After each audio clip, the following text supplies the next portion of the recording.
Hello rock star, welcome back to एमिट foundation. मैं हूं रणवीर सिंह, आपका बायोलॉजी एजुकेटर। और आज हम लोग स्टार्ट करने वाले हैं क्लास 12 का जो चैप्टर है, ये इकोलॉजी का लास्ट चैप्टर है, बायोडाइवर्सिटी एंड इट्स कंजर्वेशन। ठीक है, इसको भी हम लोग वन शॉट में आज खत्म करने वाले हैं बहुत ही बेहतरीन तरीके से। आइए स्टार्ट करते हैं। और इसके बाद जो सिलेबस हम लोग का कुछ बचा हुआ है, ठीक है, मेन चैप्टर जो बचे हुए हैं उसको भी हम लोग लाइव सेशन में कंप्लीट करने वाले हैं। तो आप लोग पहले बता दिएगा कि कब लाइव होने वाली है, तो आप लोग सभी लोग उस टाइम पे ज्वाइन करिए। ठीक है, आइए स्टार्ट करते हैं। और ये चैप्टर है बायोडाइवर्सिटी एंड इट्स कंजर्वेशन। सबसे पहले हम लोग पता होना चाहिए बायोडाइवर्सिटी होता क्या है। ठीक है, बायो मतलब क्या होता है, लाइफ होता है। ठीक है, और डाइवर्सिटी मतलब कह सकते हैं वैरायटी कह सकते हैं, या फिर हम कह सकते हैं बायोडाइवर्सिटी क्या होता है, तो variety of life on the earth पे जितने भी वैरायटी के ऑर्गेनिजम्स होते हैं, मतलब लिविंग ऑर्गेनिजम्स होते हैं, उन्हीं को हम क्या बोलते हैं, बायोडाइवर्सिटी। तो वैरायटी ऑफ लिविंग ऑर्गेनिज्म या variety of life on the earth, ये क्या है, बायोडाइवर्सिटी है। और इस चैप्टर में हमको बायोडाइवर्सिटी के 3 लेवल पढ़ने हैं। पहला जेनेटिक लेवल, ठीक है, स्पीसीज लेवल, और तीसरा है इकोलॉजिकल लेवल। तीनों लेवल में हम देखेंगे क्या क्या होता है। ठीक है, तो पहले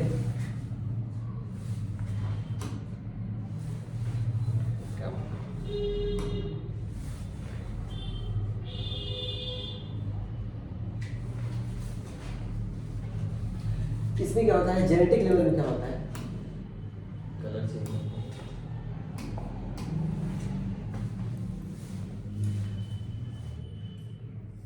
जेनेटिक लेवल, इसमें क्या होता है, सेम स्पीसीज है, ठीक है, स्पीसीज सेम है, लेकिन उनमें भी डिफरेंस पाई जाती है जेनेटिक्स, मतलब एक से कह सकते हैं कि सेम स्पीसीज में जो डिफरेंस पाई जाती है, सेम स्पीसीज बोला है, तो उनको हम लोग बोलते हैं जेनेटिक लेवल ऑफ बायोडाइवर्सिटी। एक एग्जांपल्स बताते फिर ये ज़्यादा समझ में आएगा। एक ऐसे हिमालय प्लांट होता है जिसका नाम है राउवोल्फिया वोमिटोरिया। इससे केमिकल रिलीज होता है, इसका नाम है रेजरपाइन। ठीक है,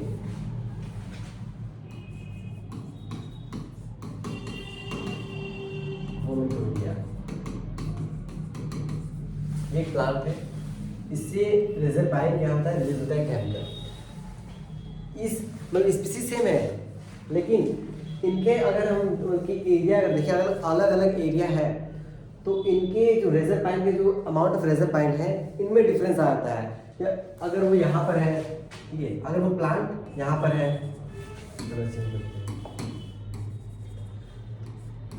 प्लांट सेम है, लेकिन इसमें क्या होगा, इसका जो रेजरपाइन प्रोड्यूस करने की जो कैपेसिटी है वो या तो कम होगा या ज़्यादा होगा, इसका कुछ और होगा, इसका कुछ और होगा। एक और एग्जांपल दे सकते हैं, जैसे कि मैंगो होता है, आम होता है, लेकिन आम में ही कई अलग अलग वैरायटी होती है। ठीक है, कोई दशहरा है, कोई लंगड़ा है, क्या है कुछ है, तो अलग अलग वैरायटी, लेकिन है तो सभी स्पीसीज से, मैंगो की स्पीसीज है। ठीक है, ये है स्पीसीज। अब इसमें देखते क्या लिखेगा, ये genetic diversity refers to variation in genetic composition among individual within a single species। क्या बोला, सिंगल स्पीसीज बोला गया है। फॉर एग्जाम्पल राउवोल्फिया वोमिटोरिया, जो मैंने एग्जाम्पल बताया है, rauwolfia vomitoria exhibit genetic variation in the concentration and potency of chemical reserpine. वही मैंने बोला है, रेजरपाइन, यही रेजरपाइन केमिकल जो प्रोड्यूस करता है राउवोल्फिया वोमिटोरिया। इसी में आगे क्या है, Indian alone boasts more than 50,000 genetically different strain of rice। Rice की जो है 50,000 वैरायटी, और मैंगो की 1000, यानी कि 1000 वैरायटी तो मैंगो की देखने मिल जाएगी। ठीक, ये तो था जेनेटिक लेवल ऑफ बायोडाइवर्सिटी। दूसरा है स्पीसीज लेवल ऑफ बायोडाइवर्सिटी। दो अलग अलग स्पीसीज है, मतलब कह सकते हैं डाइवर्सिटी बिटवीन टू स्पीसीज। ये क्या है, diversity between two species.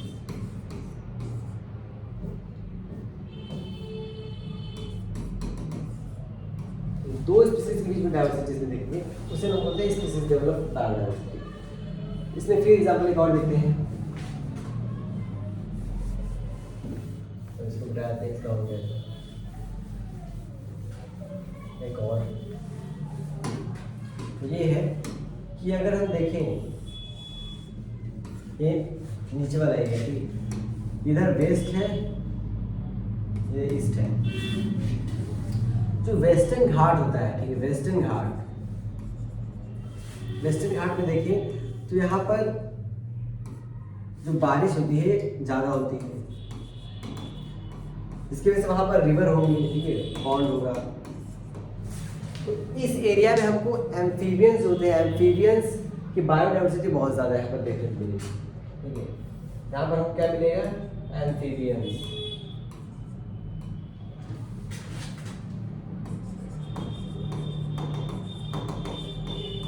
Amphibians बहुत ज़्यादा यहाँ पर मिलेगी, ठीक है। इधर देखिए तो इधर हमको एंजियोस्पर्म, जिम्नोस्पर्म, ये सब की ज़्यादा वैरायटी देखने को मिलेगा, लेकिन इधर हमको एम्फीबियंस ज़्यादा देखने को मिलेंगे, ठीक है। तो मतलब यहाँ पर ये अलग स्पीसीज है, वो अलग स्पीसीज है, तो दो की कह सकते हैं डाइवर्सिटी बिटवीन टू स्पीसीज, दो स्पीसीज के बीच में जो डाइवर्सिटी देखने को मिलता है वो हमारे क्या होता है, स्पीसीज लेवल ऑफ बायोडाइवर्सिटी, ठीक है। नेक्स्ट अच्छा इसको भी देख लेते क्या बोला गया। Species diversity refers to the variety of species within specific region बोला है। जैसे मैंने ये अलग, ये ईस्टर्न एरिया है, वेस्टर्न घाट है, ठीक है। An example of these thing, Western Ghat, which has a higher diversity of amphibians. Western Ghat में amphibians की बहुत ज़्यादा क्या होती है, डाइवर्सिटी होती है, species compare to the eastern Ghat. मतलब ईस्टर्न घाट को और वेस्टर्न घाट को अगर हम कंपेयर करें, दोनों में सबसे ज़्यादा बायोडाइवर्सिटी एम्फीबियंस की कहाँ पर पाई जाएगी, तो वहाँ पर हमारा है वेस्टर्न घाट, वेस्टर्न घाट, ठीक है। यहाँ तक क्लियर है। थोड़ा सा स्पीड में रहेगा क्योंकि जब ये वन शॉट में कंप्लीट करना है, ठीक। आइए देखते हैं अब इकोलॉजिकल बायोडाइवर्सिटी क्या होता है। इसके लिए थोड़ा सा हमको बनाना पड़ेगा पूरा अलग, ठीक है। इकोलॉजिकल बायोडाइवर्सिटी, इकोलॉजिकल बायोडाइवर्सिटी कुछ इस तरीके से हम समझेंगे कि ये है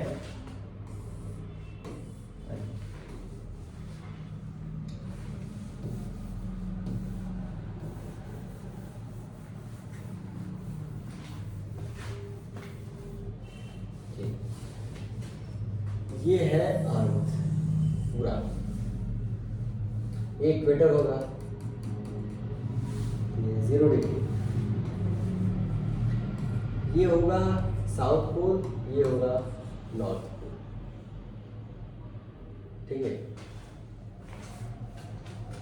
north south east west.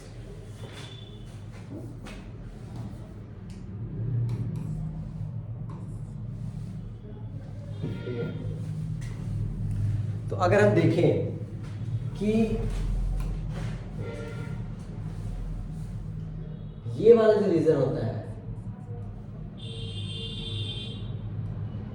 23.5 degree, 23.5 degree north, 23.5 degree south, ये वाला जो रीजन होता है ये होता है ट्रॉपिकल रीजन। ट्रॉपिकल रीजन ये वाला टेम्परेट होता है, ट्रॉपिकल टेम्परेट। तो यहाँ पर टेम्परेट ट्रॉपिकल वाले रीजन में सबसे ज़्यादा बायोडाइवर्सिटी पाई जाती है, तो वहाँ पर क्या होता है सबसे ज़्यादा बायोडाइवर्सिटी पाई जाती है। लेकिन अगर नॉर्थ पोल पे यानी पोल पे चले जाए, ठीक है, पोलर रीजन पे चले जाए तो हमें लेस बायोडाइवर्सिटी देखने को मिलती है। इसी को बोलते हैं इकोलॉजिकल लेवल ऑफ बायोडाइवर्सिटी, ठीक है। तो इसमें क्या बोला गया है, ecological diversity encompasses the different type of ecosystem। यहाँ पर डिफरेंट टाइप की इकोसिस्टम से कंपेयर किया गया है present in environment. This include desert, rain forest, mangroves, coral reef, ठीक है, वेटलैंड, ठीक है। इसमें हमको इकोसिस्टम को कंपेयर किया गया है, इसी को हम क्या बोलते हैं, इकोलॉजिकल डाइवर्सिटी या इकोलॉजी लेवल ऑफ बायोडाइवर्सिटी, ठीक है। तो अगर क्वेश्चन ये मान ली क्वेश्चन नंबर में आता है कि ट्रॉपिकल वाले रीजन में सबसे ज़्यादा बायोडाइवर्सिटी क्यों है, क्योंकि इस रीजन पे लाइट जो होता है डायरेक्ट, ठीक है, यहाँ पर लाइट सनलाइट बहुत ज़्यादा होता है। सनलाइट मतलब कि सबसे ज़्यादा सनलाइट इधर ही होता है ट्रॉपिकल वाले रीजन में। सनलाइट ज़्यादा है, प्रोडक्टिविटी ज़्यादा होगी, प्रोडक्टिविटी ज़्यादा होगी तो बायोडाइवर्सिटी भी इंक्रीज होगी। ठीक है,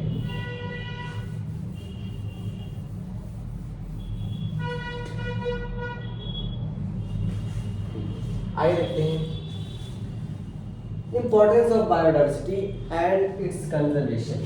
बायोडाइवर्सिटी क्या इम्पोर्टेंस है और हमें इसका कंजर्वेशन क्यों करना चाहिए। तो मुझको इतना पता है कि बायोडाइवर्सिटी में क्या होता है, जो जितने भी लिविंग ऑर्गेनिजम्स हैं वो उनका इंटरेक्शन बहुत ही ज़रूरी है सर्वाइवल के लिए। ठीक है, एक दूसरे की डिपेंडेंसी कैसे आइए देखते हैं। Biodiversity and its conservation are crucial environment issues that have gained international attention. As awareness of importance of biodiversity for survival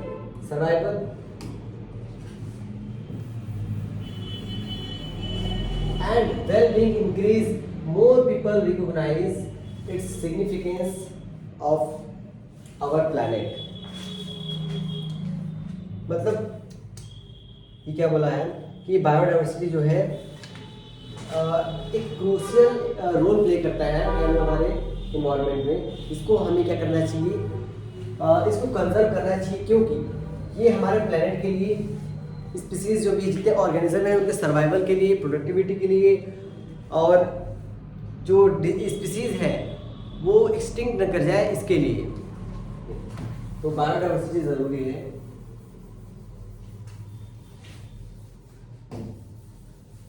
मतलब बायोडाइवर्सिटी का कंजर्वेशन। ठीक है,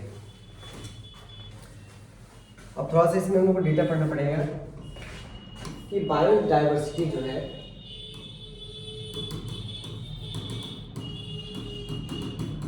कितनी है, टोटल बायोडाइवर्सिटी कितनी है। तो एक साइंटिस्ट थे जिनका नाम है रॉबर्ट मे। ठीक है, साइंटिस्ट इन्होंने बताया कि 7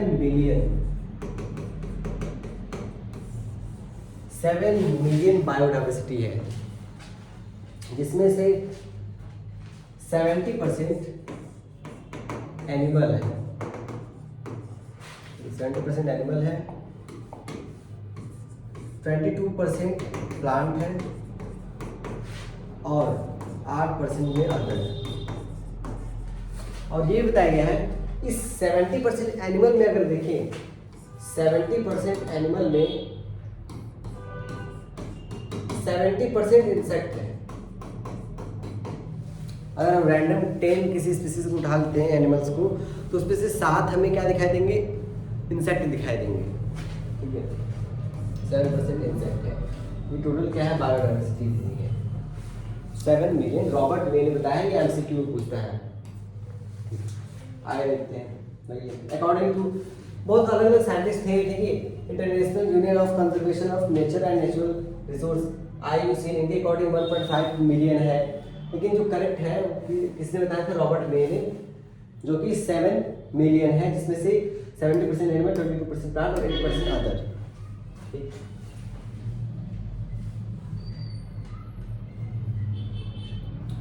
नेक्स्ट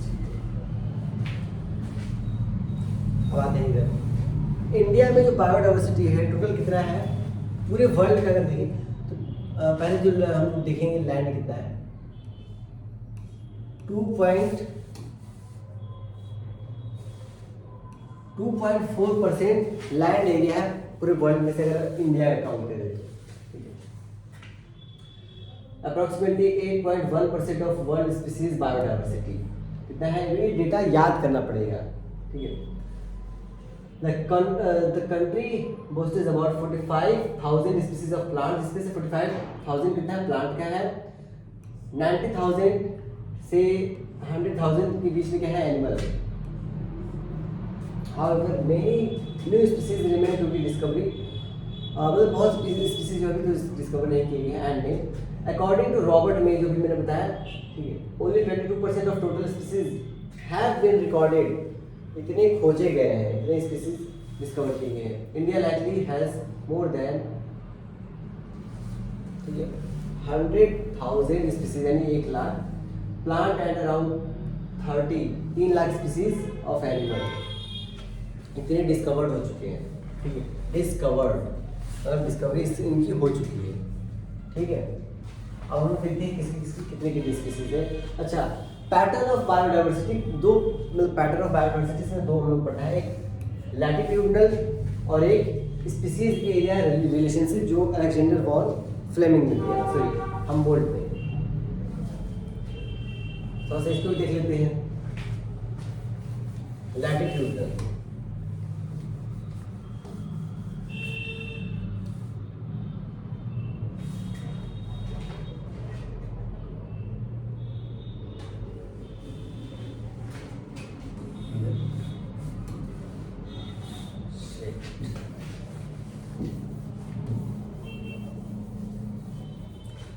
यहीं पर एक्सप्लेन कर देते हैं क्या है। थोड़ा सा दिक्कत है, टेक्निकल इशू। ठीक है, यहीं पर एक्सप्लेन कर देते हैं। लैटिट्यूडनल ग्रेडियंट में ये बताया गया है कि जो ट्रॉपिकल रीजन है, ट्रॉपिकल रीजन में जो डाइवर्सिटी होती है वो ज़्यादा होती है, टेम्परेट में उससे कम, पोलर रीजन में उससे कम। मतलब अगर हम इक्वेटर से पोलर रीजन में जाए तो बायोडाइवर्सिटी डिक्रीज होती है। कुछ इसमें एग्जांपल भी दिया है एनसीईआरटी में, जो कि ये बताया है कि 23.5 डिग्री नॉर्थ, ठीक है, या 23.5 डिग्री साउथ, नॉर्थ और साउथ, यहाँ से अगर हम पोलर रीजन के इधर से हम पोलर रीजन की तरफ जाते हैं तो डिक्रीज होता है। कई डेटा में यहाँ पे बर्ड्स की स्पीसीज जो है, बर्ड्स की स्पीसीज देखें तो 40 डिग्री नॉर्थ जाने पर हमें 40 डिग्री नॉर्थ, 70 डिग्री नॉर्थ या और 23 डिग्री नॉर्थ, इस वाले रीजन में सबसे ज़्यादा है। फिर उससे कम इधर है, सबसे कम इधर है। इससे बात करें तो इधर हमको 1000 या 1000 प्लस, ठीक है, 1000 प्लस हमको स्पीसीज बर्ड्स की मिल जाएगी, 1000 प्लस बर्ड्स की स्पीसीज। यहाँ पर जाएंगे तो 105 के आसपास, ठीक है, 105 के आसपास बर्ड्स की स्पीसीज। यहाँ पर जाएंगे तो वही कह सकते हैं 40-50 इसके आसपास हमको बायोडाइवर्सिटी मिलेगी बर्ड्स की। ठीक है, तो मतलब ये बताने का मतलब ये मतलब है कि अगर लैटिट्यूडनल, अच्छा तो ये तो आपको पता होगा, इसमें से ये वाला जो होता है ये लैटिट्यूडनल होता है और ये लॉन्गिट्यूडनल। तो लैटिट्यूड बोला है नॉर्थ है, साउथ है, इधर से इधर जाते हैं तो हमारे जो बायोडाइवर्सिटी होता है वो डिक्रीज होता है।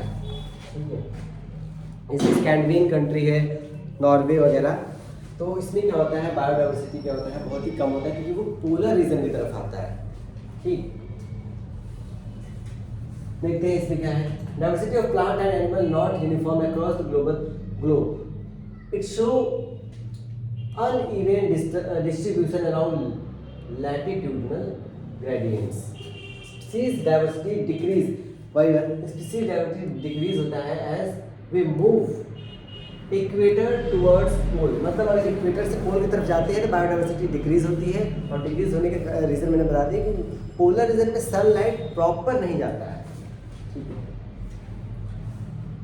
Tropical region such as Amazon rain forest, जिसे लंग्स ऑफ, ठीक है, लंग्स ऑफ द अर्थ बोलते हैं, और ठीक है हर्बर, ठीक है, ये सब जो है ये सब कहाँ पाए जाते हैं, हमारे ट्रॉपिकल रीजन के आसपास।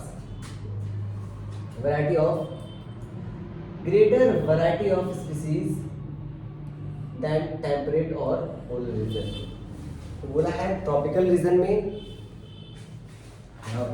ट्रॉपिकल रीजन है, इसमें सबसे ज़्यादा पाई जाएगी, चाहे वो पोलर हो या हम ऐसे कर सकते हैं, सबसे ज़्यादा इसमें होगा, फिर टेम्परेट में होगा, और उसके बाद पोलर रीजन। सबसे ज़्यादा ट्रॉपिकल, फिर टेम्परेट, उसके बाद polar.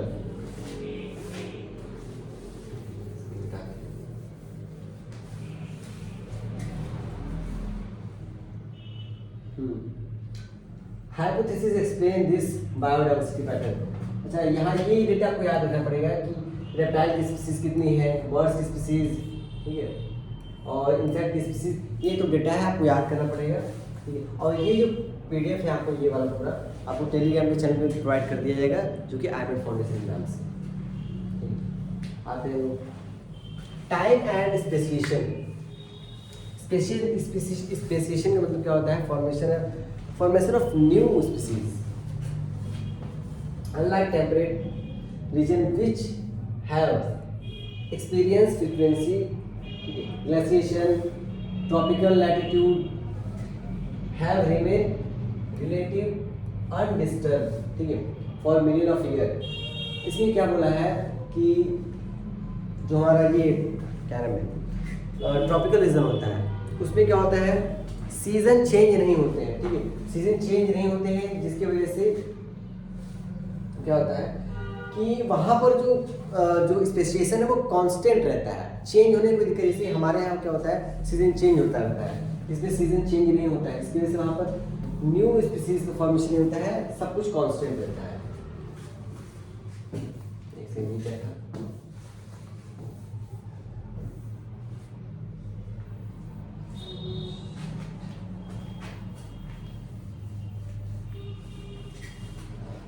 Environment stability. Tropical environment are less seasonal, वही बात क्या है, ये इसमें क्या होता है, सीजन नहीं होते यहाँ पर, less seasonal and more constant temperate ones, promoting niche, ठीक है, specialization and resulting greater species diversity.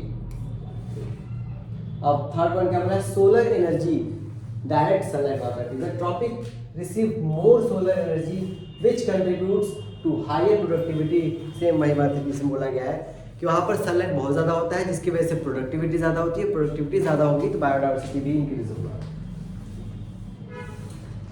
B, ये वाला पैटर्न ऑफ बायोडाइवर्सिटी फर्स्ट हो गया है। सेकेंड वाला ये है species area relationship. Species area relationship में क्या बताया गया है,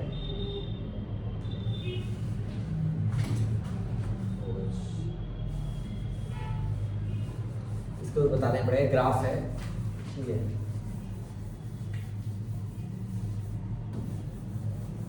स्पीसीज एरिया रिलेशनशिप, इसमें ये बताया गया है कि अगर हम, अच्छा बताया किसने था, अलेक्जेंडर वॉन हम्बोल्ट, ये साइंटिस्ट थे, इन्होंने बताया कि अगर एरिया हम इंक्रीज कर रहे हैं तो स्पीसीज रिचनेस भी क्या होगा, इंक्रीज होगा।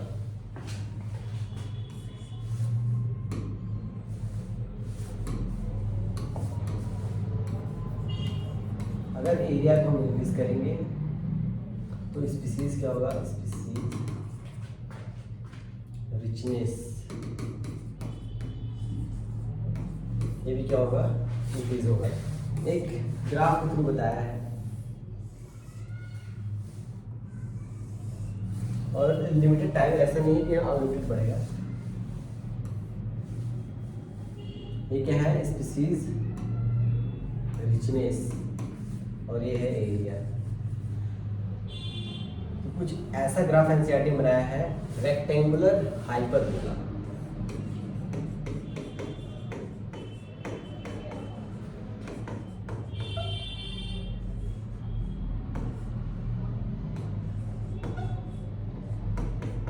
ये रेक्टेंगुलर हाइपरबोला, और ये क्वेश्चन लिखा होगा S is directly proportional to A, और यहाँ पर दिया होगा जेड। यहाँ पर z क्या है, regression coefficient.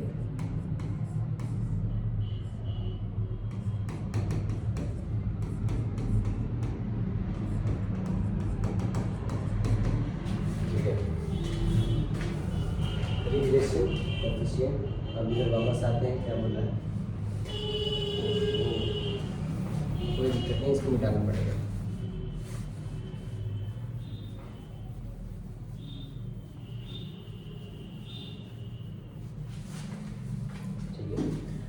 Alexander von Humboldt noted that within a region, species richness increases with the explored area. अगर एरिया को हम इंक्रीज करते हैं, स्पीसीज रिचनेस भी इंक्रीज होगा। बताया किसने था, अलेक्जेंडर वॉन हम्बोल्ट ने। आगे, but only a certain limit, मतलब एक टाइम तक इंक्रीज होगा, बाकी इसके बाद क्या होगा, स्टेशनरी हो जाएगा।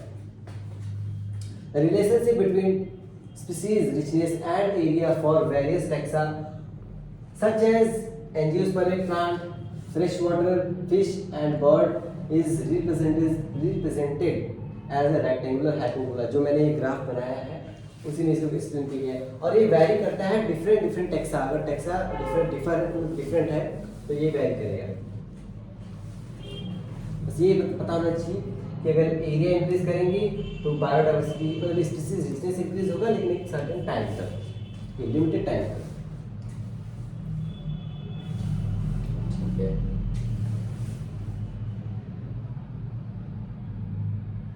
हाँ, अगर इसको आगे अगर लॉगरिथमिक स्केल में अगर देखें तो यही वैल्यू हमें ऐसे दिखाई देगी, ऐसे आगे नहीं बना होगा, यही वैल्यू हमें ऐसे दिखाई देगी स्ट्रेट। ठीक है,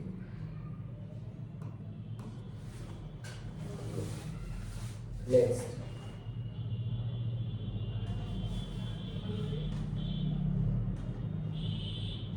ये रहा, वही है।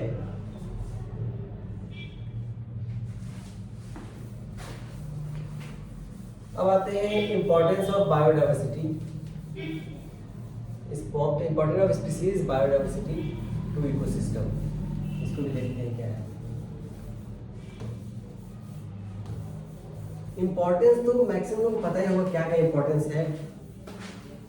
ठीक है, अब हाँ ये देखना है कि इसको कंजर्व कैसे किया जाता है और क्यों किया जाता है। Importance, species diversity plays a critical role in maintain the stability and health of ecosystem. ये पॉइंट सबको पता है, इकोसिस्टम के लिए क्या होता है, बहुत ही क्रूशियल रोल प्ले करता है हमारा जो स्पीसीज है।